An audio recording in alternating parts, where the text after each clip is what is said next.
and welcome to this third presentation of the Research Ethics on Good Clinical Practice module.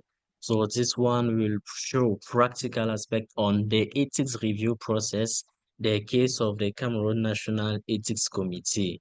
And our presentation will follow this outline. We will give a brief introduction on parts of the protocol that has to be submitted, how the templates of the consent and information forms are presented, the protocol evaluation, the requirements, the timeline, the fees, the follow-up, the outcome, and the responses to the Research Ethics Committee when you will receive their feedback, and the amendments, some administrative authorization procedures, and we will conclude. This presentation is to prepare you, that is researchers and students, to easily submit your research protocol to the National Ethics Committee, and precisely to understand how the research protocol should be presented. You have talked about the different templates, and even to have this overview of the templates used by the National Ethics to effectively follow up and respond to information forms, and to know how to apply for administrative authorization for particular cases. You should first of all know that the ethical review is a fundamental step here in all the countries in ensuring that health research adheres to national standards and to protect the rights and welfare of the participant. We have seen that the most important role of the national ethics and other IRBs and RECs is the protection of the welfare, the well-being, and the right of the participants. So the Cameroon National Ethics Committee also oversees this critical process by evaluating research protocols in order to guarantee that they meet ethical and scientific requirements. So you also see the scientific aspect of the ethical committee, especially regarding the methodology section. So researchers must navigate this system with precision because failure to comply can delay approvals and even invalidate your study findings. So we have two huge chapters. The first one is the procedures for ethical clearance, and the next one will be for administrative authorization. So for ethical clearance, we first of all start with the parts of the protocol.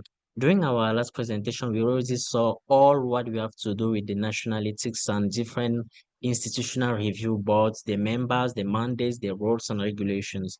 But now we are practically going to submit our protocol to them. So how should it resemble? It should first of all have a cover page. So in your cover page, you put the title, the name, the address, and the signatures of the investigators and even the sponsors. So in the cover page now, we are also putting sponsor. Who is the one sponsoring the study? It's not more just the name of the investigators and the title. You should also add, after this cover page, you put the request for ethical clearance. So you are addressing to the chairman of the committee that you wish to have ethical clearance. You are studying what is the advantage of your study, how will your study be conducted. So a form of a letter, and you sign it.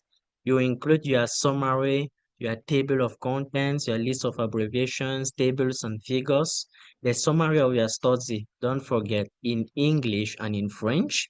You will now proceed with the introduction, followed by the research questions, the research hypothesis, if applicable, and objectives. So in the objective, you separate into general and specific objectives. You will now go to the literature review, also known as the recall of knowledge, and the methodology. So in the methodology, there are particular aspects that they wish to see in order. First of all, the study design. How will you conduct the study? The setting, the period, the population, where you put the eligible criteria, inclusion and exclusion, the sample size, the recruitment procedure, the data management, and the data analysis procedure. So after this is the first aspect that you have to put in your protocol. Next, after the methodology for the national ethics, you go to a next chapter known as the ethical considerations, made up of the potential risks. You can start your ethical consideration with a brief introduction. Yes, we will respect this, the new law of 2022 and all. And later on, you go to the potential risk and measures to minimize them, even though it's not appearing here. So you cannot just give a risk. If the risk is like it is, and it is better if it can appear in a table where you put by your left the potential risk and your right the measures to minimize this risk. You also put the benefit to the population, to the study population, the benefit to the scientific committee, and the benefit to the researchers, the benefit to the global organization, and those who will really. So you separate your benefit according to those who will take part on the study, the population, the researchers, and even if possible, the regulation. What will your study add in terms of regulations and guidelines? And also you add also a paragraph on measures taken for data confidentiality and privacy. So you see that this part is so important that it can appear in potential risk and also in its own place, because in one of the potential it can be breach in confidentiality. So you put already to um measures to protect the data. But later on, you come back again to measures taken for data confidentiality, where you would really explain how you will do it. Will you train the participant? We have the physical protection of the computer. We have the electronic protection. We have encryption and all. So you are describing it here. After that, you continue to the information notice in English and in French. The informed consent in English and in French. We saw the regulations. We saw some study misconduct that made different parts of the protocol should be in both languages here in Cameroon. We have the questionnaire, the timeline of activities, which can usually be one page, either in a table or in short paragraphs, the detailed budget and source of funding. So here you have seen in the cover page that you are putting the sponsor. Here you still put again. So after putting the table, you describe the source of funding, the references, and the appendices. And in the appendices, you still have some kind of an order to follow. The order is the CVs of the investigators. First of all, that is the first thing to appear in your protocol to be submitted. So there is no, if you want to add other things, add it after you have aligned these different aspects. You have ethical clearances. These ethical clearances can, if you want to renew, you can put for the other years. If you want a new one, there's no need for ethical clearances if it is a new study. But if it is an international study, you can put the host ethical clearance. That's the ethical clearance from the sponsor from the other institution that granted this study. Now, these are, you later on continue with the authorization. These are the authorization from the institutions that will host your study, the different hospitals, the different health facilities. You have the material transfer agreement, which is really important in case of material transfer across countries. You have the data sharing agreement, even if it is national or international, and you are working in collaboration, you need to know how the data will be shared. It is to make sure that those who are collecting, those who among the collaborators, there should not just be a data collector and someone who will be using all the data to for publications, for cleaning and everything. So it helps to give the nationality will understand, okay, they are collecting, but they also have a right on this data, even though it passes through a lot of some processes. Now there's the receipt of payment. Like I said, if you have any other things to add, like you want to put a feasibility study on all, you can add it here in between the agreements and the receipt of payment. But note that this receipt of payment should be the last item of the different appendices. So you have seen how the protocol according to the national ethics should resemble. In regional ethics, you can see parts like the information notice, the informed consent, the questionnaire, the timeline, and the detailed budget. They are in the appendix. So you see a little bit the difference.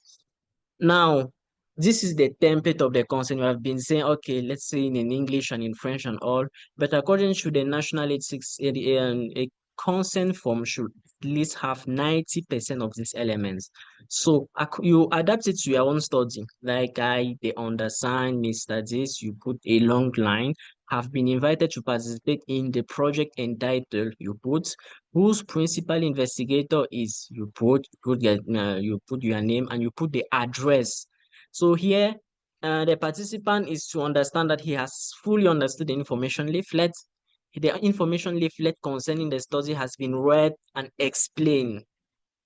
he has fully understood the purpose and objective of the study, received all the answers to the questions, the risks and benefits were presented, understood that he or she is free to accept or refuse to participate, and that the consent does not relieve the research investigators of their responsibility. So he retained all his rights guaranteed by the law.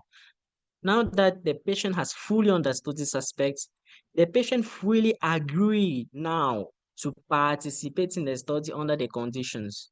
And you said during in the information form that you ask some questions. So he said to answer survey questions, to provide medical informations, and for some studies where you'll be collecting blood sample, you add again here to donate 5 milliliters, 10 milliliters of my blood. So this one depends on different studies. You can even put again another stroke here. I fully agree that to for the organization to keep my data for 10 to 15 years. You see, additional informations are inserted here because you have understood this aspect and you agree with this one. So because in other studies, your data, they can collect more data, like 50, 100 variables, and the main study responds only to like 20. Now, the other variables, instead of going back again to the field, they tell you that they'll keep the data for 10, 15 years and they'll continue using it. So you can agree with 90%, and if you don't agree with that one, you will not sign the consent form. That is why it is when joined with the information form, we just call it the informed consent process. It is really a process starting from the information form to the signature of the consent form. So after that, the patient says, I give my consent for the rest of the samples taken for these studies in future, sign, and when was sign at and on. So the principal investigator or the research assistant who obtained the consent, followed by the name and address and signature of the participant. So just tell the participant that this will really be kept secure, this consent form. And now in Cameroon, the legal age and type of consent required vary according to participant ages. So here, if you have less than 12 years, if you are still in research project, you are still a child. So the type of informed consent needed is only the parental consent. So here you need the presence of a parent or a caregiver, which is an obligation before including children, since only parental consent is needed. I didn't say third party consent because we will see the difference between a third party, but a parental consent. Now, if you are between 12 to 20 years, you are an adolescent.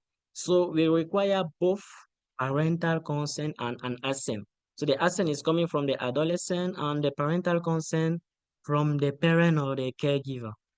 Now, legally emancipated minors. So you can be married before you are married during in this age gap. You are the head of the household or you are pregnant. Per country regulation and NIH policies, you can be considered as an adult. So you see a young man who is already working and legally emancipated, like I'm saying, not just that you are struggling at home to take care of the family, you are already saying that you are legally emancipated, not at all. You still need parental consent. But if by the law, due to some problems that happen, you are now the one representing the family according to the situation that happened, marriage, pregnancy, you went into marriage, like some when they are pregnant, they can't go. You are now entitled to be an adult and will only give your informed consent. And now, from 21 years and above, you are adults. So those who went and grew, those who grew like that without legal emancipation during their minor time, only informed consent is required. Now, now that you are an adult, you can also act as a third party or a legal representative. But it depends.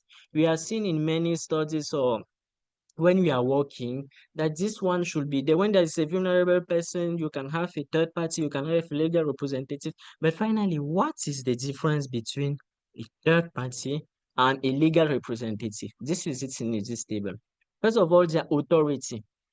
A third party is no legal authority to consent on behalf of the participant. So you are not consenting on behalf. helping the participant to understand. Meanwhile, the legal representative has legal authority to consent on behalf. So if someone is in coma and is in an emancipated situation in coma, and you are the person present, the adult present, you are acting if the person is supposed to be part of your study, really urgent, and you don't need a waiver of consent and all, you'll be acting as the legal representative. You can sign for the person. But if you are just guiding the person on how things are going on in the study, you are mostly acting as the third party. What is the role of the third party? To assist in the consent process. So you explain, you clarify, you can even translate. So when you are going to a community where the language, the data collectors, the language is different from those going to the field, but the consent is in that language, you can help. They need a third party to help them. So when you are going to particular fields or to particular different contexts, you are mostly going with third party representatives and not legal representatives. Meanwhile, the legal one makes the decision for the participant. So it's like representing the participant, as his name is saying. So when is the third party involved? When the participant needs assistance, but can still make their own decision.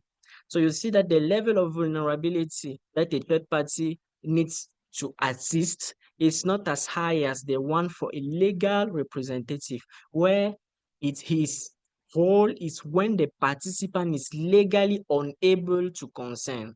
That is why we have seen on incapacitated adults and minors and those who really cannot consent and should be part of the study, because your study is giving the advantages and disadvantages. So why should my mother really participate? And are you really the legal representative? You can still be working with your mom, but you are just like the third party. So it's not that you are a member of a family to be you should not be member of a family to be a third party. Even members of family members, as you can see here as examples, friends and interpreters are third parties. But among them, to be a legal representative, you should be a parent, a guardian. Those who are going to their tutors, you are going to your uncle to stay there. It's already your guardian and your legal representative or a court appointed representative. So you are feeling the difference between a third party, involving a third party in your consent process, and involving a legal representative. After that, let's look at how the template of the information form should. These are all the headings that should appear in your information form according to the nationalities. When you're submitting, we saw it is in one of the chapters. You're submitting your information form. You should first of all see the study title. So you put study title, this. You put the name of the principal investigators. You can also put some of the co-investigators. You can put like one international investigator and the national investigator, but always put the national if you have to keep one. Now, you mentioned that this is an invitation to participate in research. So we are inviting you, like we said, we are approaching the patient, and when he was reading the informed consent, he said that there is no legal issue and he's free to go or not. So nothing will happen to the patient. So it's just an invitation that he can accept or not. But here you are just making the patient to understand. So it is not here that you are asking him to. You are just inviting him. You now state the objective of the research. When you invite him, he's interested. Okay, let me come. These are the objective of the research we want to do. This is the general objective. These are the specific. Put it in lay language. Put it such that they can easily understand. Specify the period of the study population, because you'll be like, okay, why me?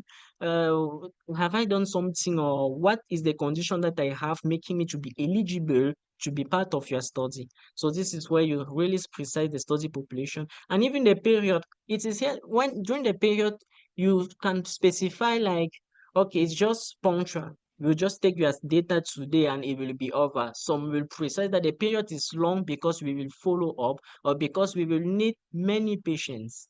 And now in the procedure, you describe the research as the participant will experience it. You really put yourself in the participant place. So you come now at the beginning, we will have a questionnaire. You will first of all sign the informed consent. If you are ready, we include you today. And it is better that the date of enrollment should be equal to the date of consent signature. You cannot sign. It is better instead of, oh, my consent forms are finished, so but sign tomorrow. You can just start today. No, it's better when we are doing some self-ethics audit. We really wish to have this equality between date of consent and date of enrollment. You notify of the fate of the samples and how long they will be kept. Some no samples are required, so there's no need. And the samples here is even data. So when they say fate of the sample, it's just also the data. When you collect it, you keep it for how many years, how many days, and what will you do with it? You specify again that it is a voluntary participation. So the patient has the right to refuse or withdraw at any time. You will not be running again to the patient. You put this. We had a chapter for national for the protocol where there's ethical conservation. This chapter should be found in your information form, where you specify the potential risks and precautions to avoid and minimize them with the benefits, and you specify the measures taken to respect the privacy and confidentiality. Like I told you, it can repeat itself many times. In the procedure, you can talk about confidentiality, you talk about in the minimization, you talk about in its own section. You give the nature and amount of indemnity or compensation. Like if the patient are usually coming to the hospital, there is no need of compensation if you are just taking a patient coming in his regular visit basis. But now, if your study is making the patient to have irregular visits, now according to the procedure of your study, you see how to compensate. Especially for longitudinal studies where you have to sometimes you have to call the patient in a regular base, which is not fitted in his own regular basis of visiting the hospital. So you're already compensating for time, you are compensating for transport. And there are other studies where you want to examine the effect of a particular mechanism, a particular sport, a particular activity. The patient has to stay at the hospital, so you are compensating again for other aspects. And you should note that compared to other misconduct where we saw the compensation going to even more than 30,000, it's not really ethical, because people now will be coming only for the compensation, and that will be a form of coercion of attracting patient with money and promises. So it has to be something reasonable, 3,000, 5,000, to really say, okay, I'm compensating you for your transport since you were not supposed to be here today, but you came because I called you. So this is what we have. And you give the full address of the principal investigator and necessary contacts like the study coordinator and the full address of the National Research Ethics Committee or even the Ethics Committee, to prove to them that this study has been approved. And if you are doubting, you can call the National Ethics or the Regional or the Institutional Review Board. This is their number, this is their email. After the template of the information form, you have seen already how your protocol should resemble. So what should you do when you want to submit? A complete documentation. So you include all the necessary part we said, from the cover page to all the appendices, that is the receipt of payment. You prepare four printed copies of the protocol. And if you're a student, two is required. A PDF copy also of the protocol in a USB flash drive is necessary so that it can be kept for archive. You also bring the original receipt and the photocopy. The photocopy will be kept in protocols, and also for your documentation, the documentation of the organization, and the original will be you give back the original to the ethics committee. And the discharge copies, the discharge sheets. So 2 copies of the discharge sheets will be filled and you sign it. We will see the discharge form in the subsequent slides. So this is, you prepare your protocol, you come with 4 copies or 2. You come also with the electronic version so that you should not forget, no, let me go back home again. You come with the payment and you go back home with the discharge form. Don't forget to go with it because it will help to trace the number assigned to your protocol. What's the timeline for nationalities? So its meetings are usually held once every 2 months. So on the fourth Thursday of the second month following the first one.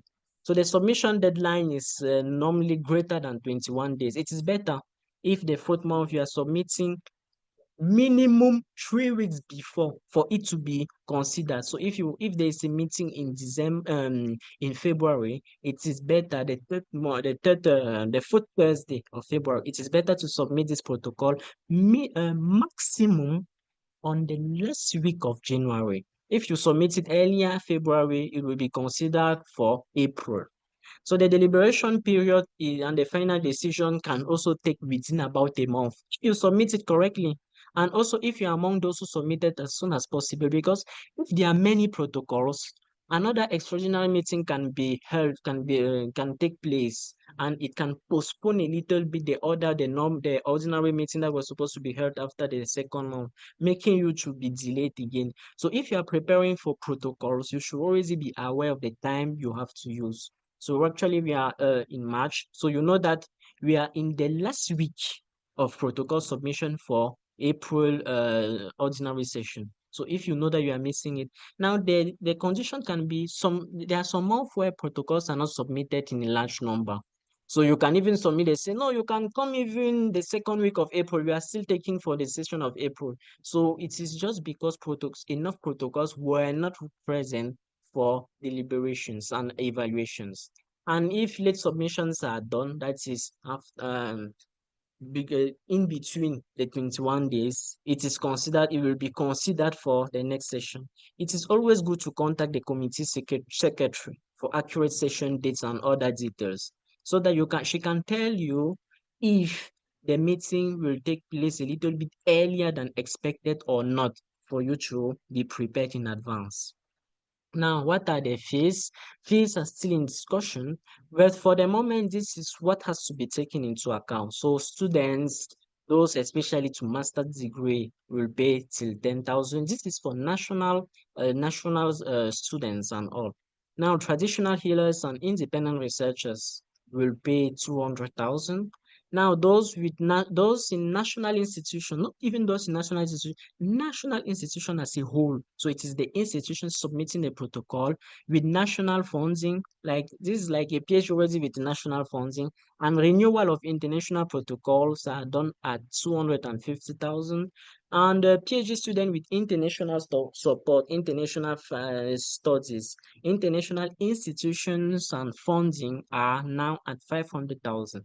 So it is at the SCB bank located at Cameroon. It's better. It's just there that you have to pay. It's not at any other SCB at Cameroon with the account number you can see below. This is the discharge form. We said you at the end of the last requirement, we said the discharge copy you have to sign and fill two. So these two, one it will be printed and given to you in two copies, where after submitting your protocol, you first of all fill the project information.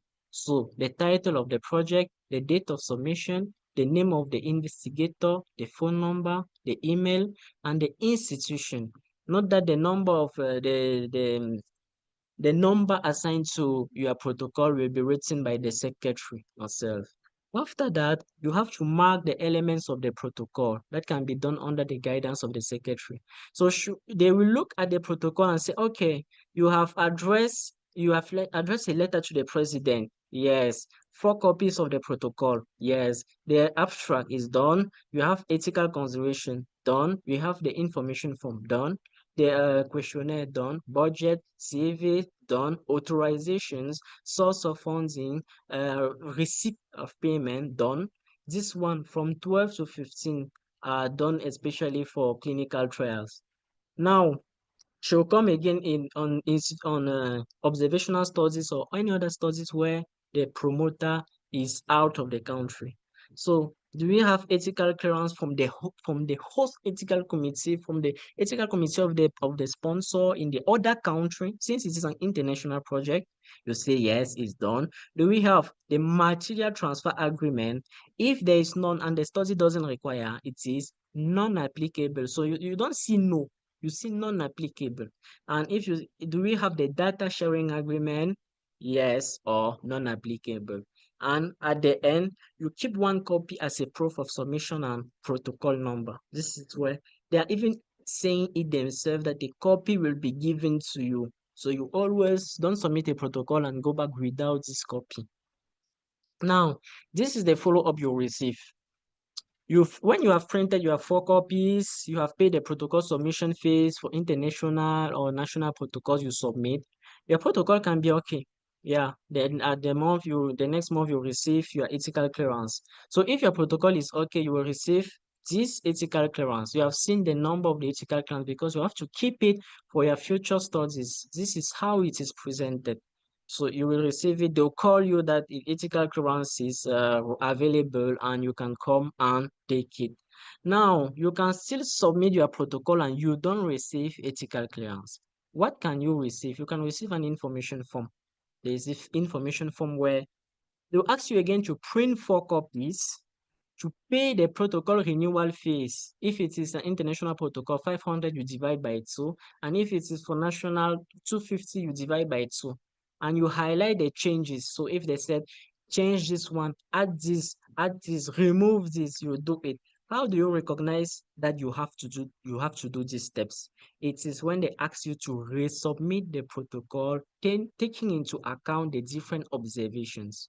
So you see, as when you receive this kind of information form, just take it back, work again on the protocol. If they say change this, change, and don't forget to highlight, pay back again the fees, reprint 4 copies, and resubmit it. You have this, you always put this information letter at the beginning of your protocol because they have to know if it is a resubmission or a new submission. But now you could have printed the 4 copies at the beginning, and instead of receiving this letter of information, you instead receive this version where they're asking you to the committee is saying that okay, you have a favorable notice, but correct these changes. You now see the difference. It is even highlighted here. It is favorable. We will give you the ethical clearance. It's not more resubmit so that we can evaluate it. No, they are saying that okay, you have your ethical clearance, but first of all, integrate these changes.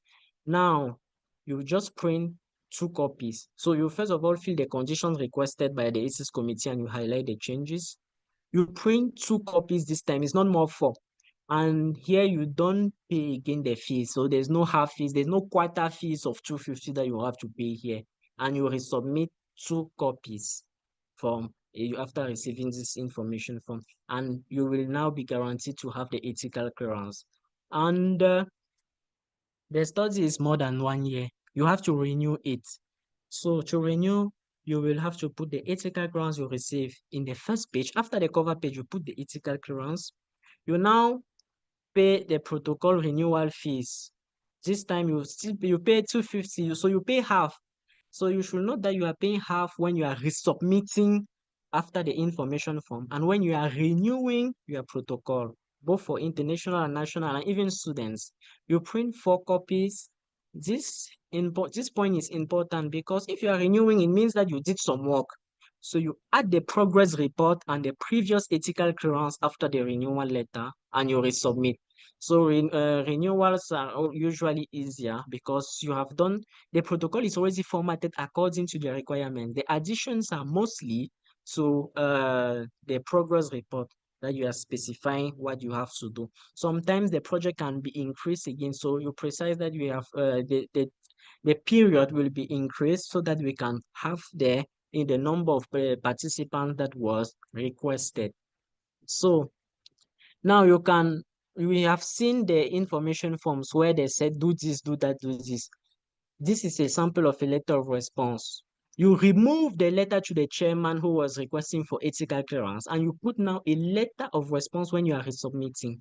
So to the president, you specify the object, that is a letter responding to the information letter regarding of this study, and put the reference. It's so that you have put the ethical clearance, the information form. They already have the reference, but put it. So you start, yes, you put the info, you put what you want to explain.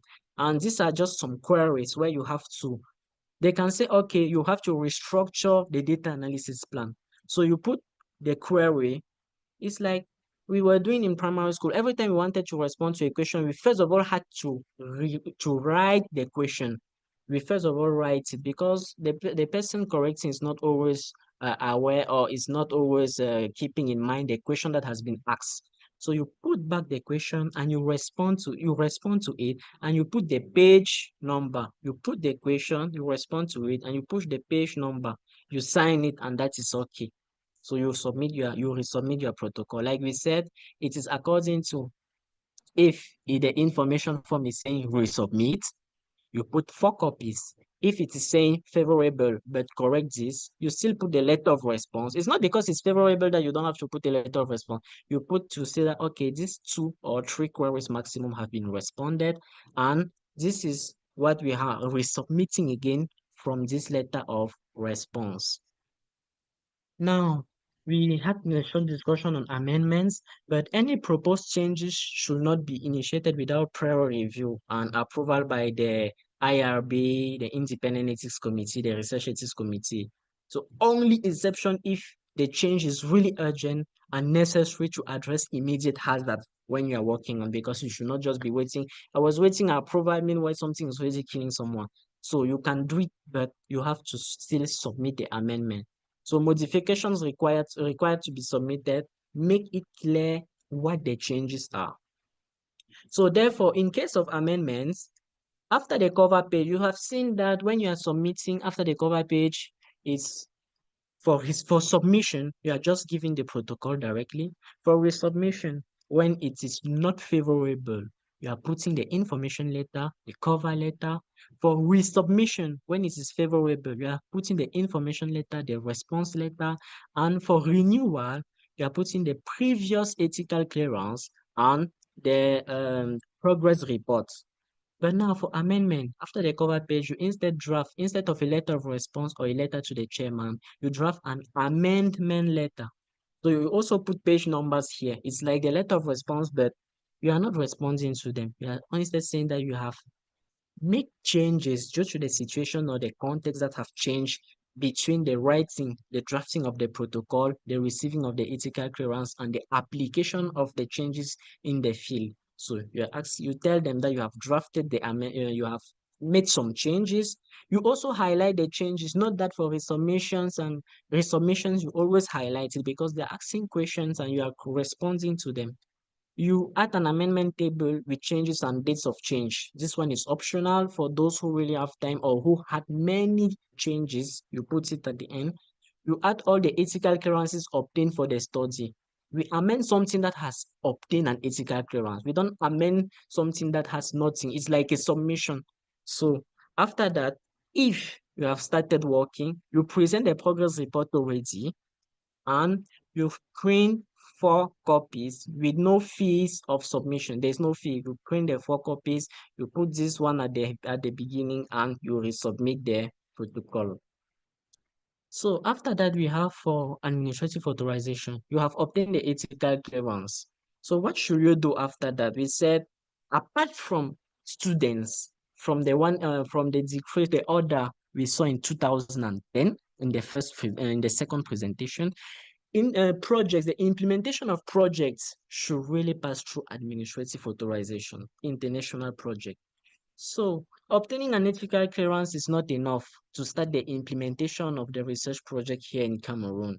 You need to complement it with the administrative authorization of research. This AAR is issued by the Ministry of Public Health through the Division of Health Operations Research. So don't just go and submit to the ministry. The division is helping us facilitating the task because they'll be the ones submitting. So instead of you going back to the ministry, go to the courier service and doing the procedure yourself, the division of health operation in the different orders has said it will really help us to facilitate the procedure. So what is the practical aspect when you want to submit there? So you have obtained your ethical clearance. There's no fee. So finally, you will not have to pay something. Here, you only submit one physical copy. There's no need of an electronic copy of your protocol here. You should submit this protocol at least 30 days before patient recruitment. So don't submit and go to the ministry every 2 days that I want to recruit. So how is it going? No. You should already submit it when you know that you have minimum 1 month before starting data collection. And this application is processed within a period of minimum 21 working days. So it's not as from 14 that you will start up. No, minimum 21 before you start going for for follow-up. So you submit at the DROS, which is located at Hygiene Mobile here in Yaoundé.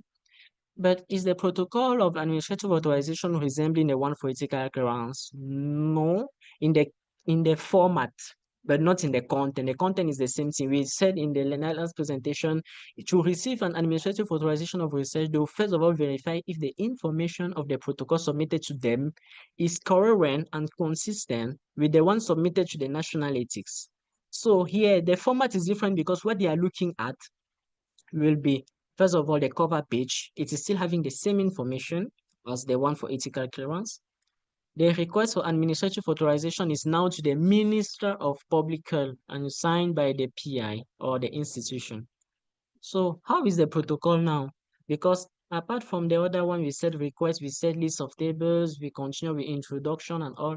Here you first of all you still have your summary, your introduction, your research questions, your literature review, your methodology, your ethical considerations, your questionnaire and references. So this is what the ministry considers the protocol. After ethical consideration, there's questionnaire and their references. What comes after references? We have the appendices now. So here, you don't put the informed consent in the protocol. No, the informed consent is the first appendix. You put it both in English, French, the research participant information sheet. So in compared to the nationality, where it's first of all information form before informed consent. Here it is informed consent before information form. Later on, you put the ethical clearance that has been issued by the national ethics or the regional ethics or the institutional review board. You put the CVs of the investigators, the budget, the honor that you submit, the honor to submit the monitoring and end of project report. So you write to the ministry, yes, I, the PI, I will submit the I'll submit the progress report at the end of this. I'll submit the monitoring report in case of any different changes. I will. So you are in the honor of what you are working at. You put now the material transfer agreement and data sharing agreement, if present, and the agreement in principle signed by the head of each health facility. So you see that the authorizations here are instead at the end, that okay, the health facilities has accepted. You see that it's not the most important now when you're submitting to the ministry, because they know that the ethics, you cannot have an ethical clearance before, and the ethics committee haven't seen this one. So for them, it can be even at the end. What they want to first of all see is the informed consent of such participant, ethical clearance that has been issued, and most especially the protocol. So this is how your administrative authorization will look at. So this is with the object number given to the professor. Note that it is available for the period of your study. So if you are studying from 2022 to 2024, you have an administrative authorization during this period that you will be working at. So like we said, it is available after minimum 21 days. It is signed by the minister himself. It is valid during the duration of the project. It is integrated during the study renewal. This one now will appear in the appendix. So when you are renewing your protocol to the nationalities, you are not putting this after the previous ethical clearance at the beginning. No, you are putting it in the appendix. And it is the reassurance of the study's credibility. We saw that the advantages of an administrative authorization is really reassuring that your study has been validated both by the ethical committee and by the Ministry of Public Health, and that your study is valid and the data is credible. So this is how the sample of your administrative authorization will look at. So when you'll be aligning your research with these national ethics and administrative standards, you will prepare a more comprehensive research protocol. You will safeguard the rights and well-beings of the participants. You will ensure your study to start on time with the budget allocated. We saw in the introduction that if you're not respecting it, there's already a delay. If saying delay means you have again to rearrange the budget. And if your protocol is not according to the national ethics, they'll ask you again an information form with the resubmission. You have to add again a 250,000 for international studies there. You will respond effectively to the different information form received, because the way in which you respond to ethical clearance, information form resubmission, information form approval, and ethical renewal are different, and even amendments. And you will shape a more ethical, trustworthy, and credible research environment for the participants. So these were the references used, and thank you for your keen attention.